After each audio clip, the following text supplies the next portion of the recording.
Okay, it's June 1st. It's still, wind's blowing a little bit this evening, but it's dry. And we're going to put some Arrest Max herbicide on our chicory and alfalfa. Basically, it's Alpha Plus, Alpha Rack Plus product from Whitetail Institute. And we're going to spray it with Arrest Max, a new herbicide that they got out. Now, when you spray, you don't want to be spraying like this. You want to cover up.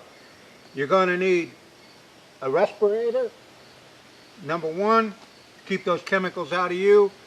If a hose breaks, you want to have eye goggles. You never know when one of those lines will break or you'll get that in your eyes. Rubber gloves, and I like to wear a rain suit. You can pick these up fairly cheap. That way you keep all that chemical on the plastic, and a pair of rubber boots.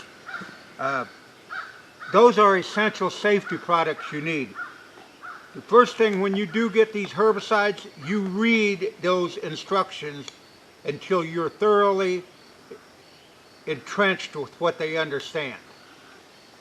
You don't want to be ingesting this herbicide into your lungs or into your skin. You don't know what out in the future it can do to you. So it's highly, highly toxic on the human body if you get it inside you or in your eyes or something like that. Make sure you read all those instructions. I like to go with a hand spreader. That's 4 gallons. You're going to go with that. You pump it up and you can spot it where you want it and get a lot of mileage out of it. This right here in this one box would cover almost an acre, 43,500 square feet. You might as well call it an acre. That's 16 ounces in 1 pint. And so if you want to cut that, get one of these little measuring cups so you can measure that precisely. Follow the instructions how to put it in your sprayer, fill it half full, then put your herbicide in it. Also, this is really vital. This is SureMax or Surefire crop oil. If you don't put crop oil on it, it has no staying power, no sticking power onto the grasses that you need it to stick on.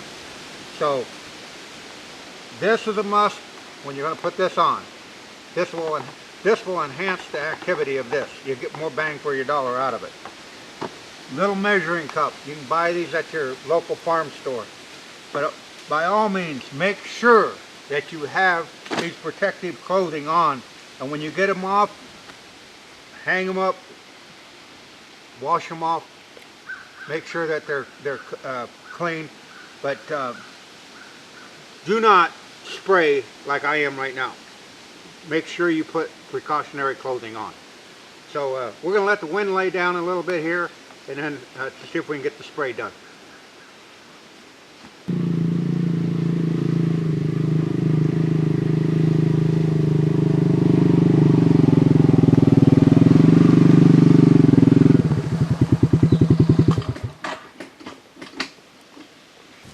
Well, we're going to get this sprayed down here on this major clover field with our Arrest. We got grasses in here, and it's just so hard to keep ahead of that. It's not a whole lot, but it gets in there, and I want to get it sprayed out with the Arrest.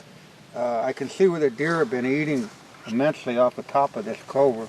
You can see where they browse it down. But so let's get this show on the road. Okay, this is really important. Well, you need eyeglasses and stuff. I'll pour about 4 ounces in there. So we got 4 ounces poured in there right now of the Arrest Plus. And got to be really careful and on your toes when you're using this stuff. Can't be dilly-dallying around.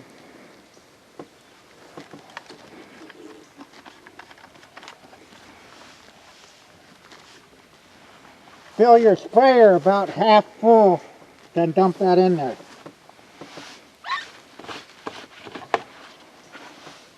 Four ounces.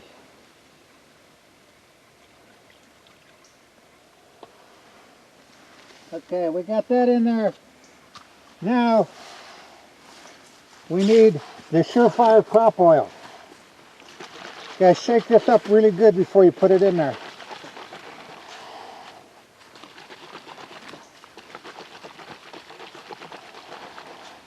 This says this will do approximately 15 to 20 gallons. You'd have enough to do an acre at 15 to 20 gallons. So we got enough in here to get the job done. And what we're going to do is, well,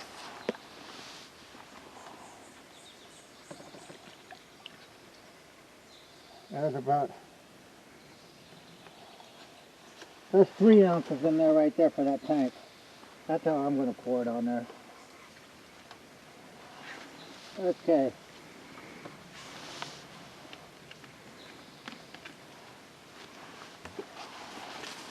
When you have a hard place to get water, you can do it several ways. I elected just to buy it in a gallon jugs. Pretty cheap.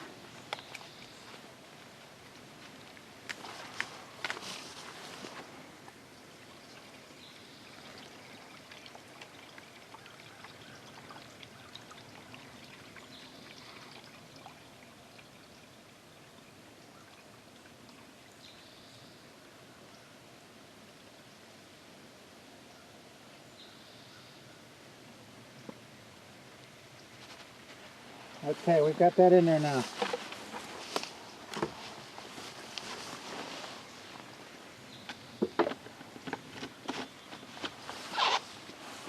I'm going to shake this up, make sure I got it all mixed in there.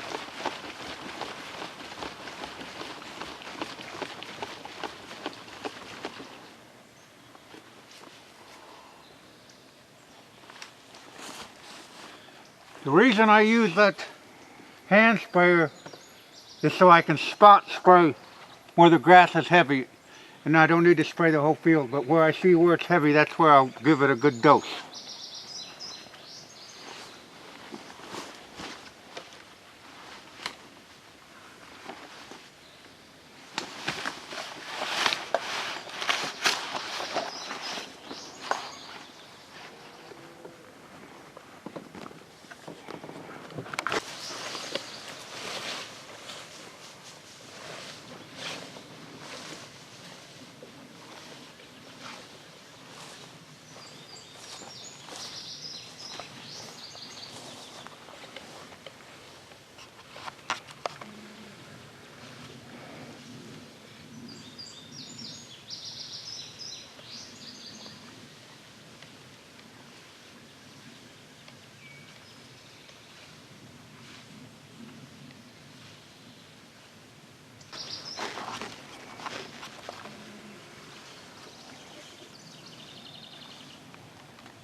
Here we are.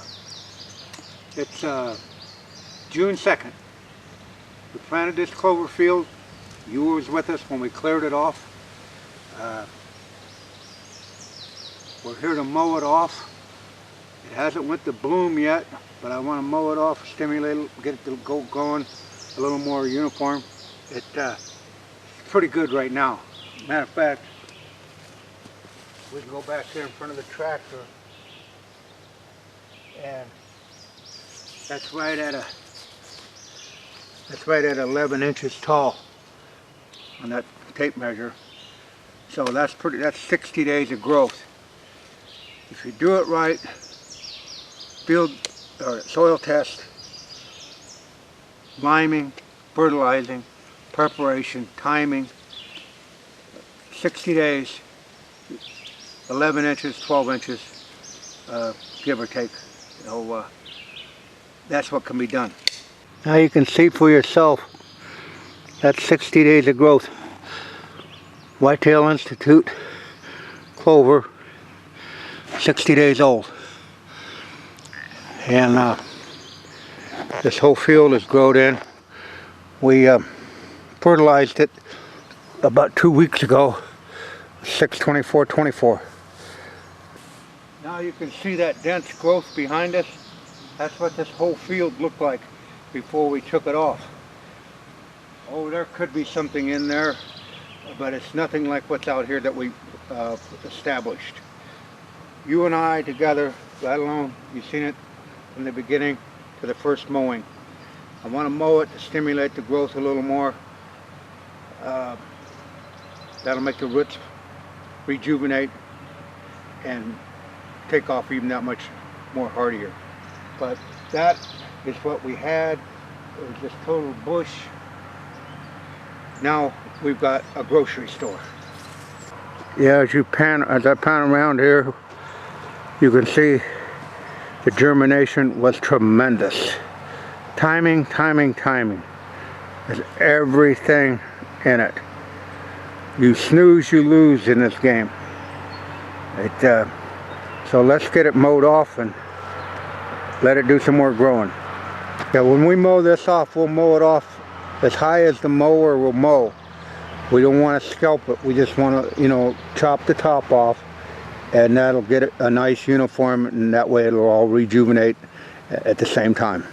You notice that mower is set as high as I can get it. Those wheels are down, so it's pretty high, and that's what I want. I just want a nice clipping of the top. You don't want to scalp it down. We're going to have a lot of rain in the next 3-4 days with some higher temperatures, heat and humidity, and that's really going to make it grow.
Yeah, I had a gentleman want me to take this camera and pan out and show you the weed population in this, and that's what I'm going to do right now. Not a lot of broadleafs in this. It has not a little grass. After I mow it, I'll let it start growing. I'll come in and treat it for either I'll treat it with the rest for grass, but like I say, there's very little grass, if any, in here. And the sleigh would come in and kill out the broadleaves. There are a few broadleaves, but nothing that mowing can't control. So let's take a look at it. Now, as you look down in there, that's solid clover in there. Just, I'm trying to go slow for one of my viewers on my YouTube requested that I'd show this, and you're pretty hard pressed to find any grass or any weeds in here. Now when we do get out here, I will show you some of the broadleaves. You know, there's one right there, one over in here, right there. But after I mow this, that should take care of that. And if not, I can come back and treat it with a small amount of sleigh. That'll take out the broadleaves. You cannot mix sleigh and arrest together. They advise you at Whitetail Institute to wait at least 2 days if you put on the arrest for the grass. And then if you come back and you want to spray for broadleaves, come back in about 2 days, 3 days, and put your sleigh on. But don't put them together. Apparently it'll put it under too much stress. Now keep in mind, those two herbicides were made by Whitetail Institute for their product.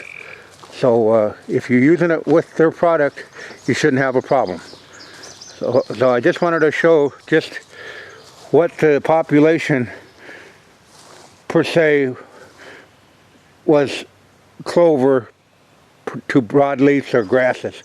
Very, very little at all in this field. And what I relate that to is timing. I got, I hate to say 100% germination, so I'll say 99.8% germination. Got the right rain, the right soil, but you had to move. And I cannot stress that. If you want results like this, you've got to listen to that weather forecast and you've got to respond. You wait, the weeds get established. This clover got established so fast that it choked everything out. Now you got to remember, this was growing in virgin soil. There's probably never been a crop on this. So it's really done tremendous. But you can do it too. I don't have any magic wand. Picture's worth 1,000 words.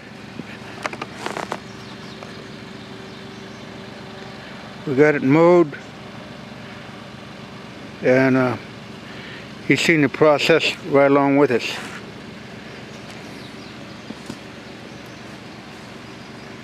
There's one thing I want to make clear about food plots. You can't mow annuals, and you can't spray annuals. Annual means they're a 1-year crop. That's why they're fairly cheap. So you guys plant an annual early and it blooms, it may go south on you. You can't put any herbicide on an annual because it's not, you know, it's not compatible. Perennials are. Perennials are a 5-year crop. Pluses, they're 5 years. 1 plus, you can mow them, that stimulates the growth, and you can put herbicide on to get rid of the weeds. You cannot put herbicide on annuals unless they're corn or soybeans that are Roundup ready. Power plant, you can't put an annual, or you can't put a herbicide on it. So when I spray for my beans, I have to be careful that I don't get any wind drift over onto my power plant, or that will kill it. So make that real clear. You cannot spray annuals and you cannot mow annuals. Perennials you can. Perennials cost more on the front end, but you get more longevity. You don't have to keep planting them every year. And if this picture is not worth 1,000 words, I don't know what to say. That's 60 days of growing right there. And here's exactly what it was. As we pan over here, there's what it was. Bush. Hardly or any food value at all in there. So, like I say, picture's worth 1,000 words right there, ladies and gentlemen. Here's another reason you got to get back in here on these food plots when they're out of the way. This is a creek crossing, and as you can see, I sunk in it a little bit, but if it starts raining, it'll become impassable. You won't get to that field. And so you have to, well, yeah, just have to keep your head in the game, you know, and because that's what it takes. I mean, it takes a total commitment. You have to know the lay of your land and where you can get and where you can't get, when you can get there and when you can't get there.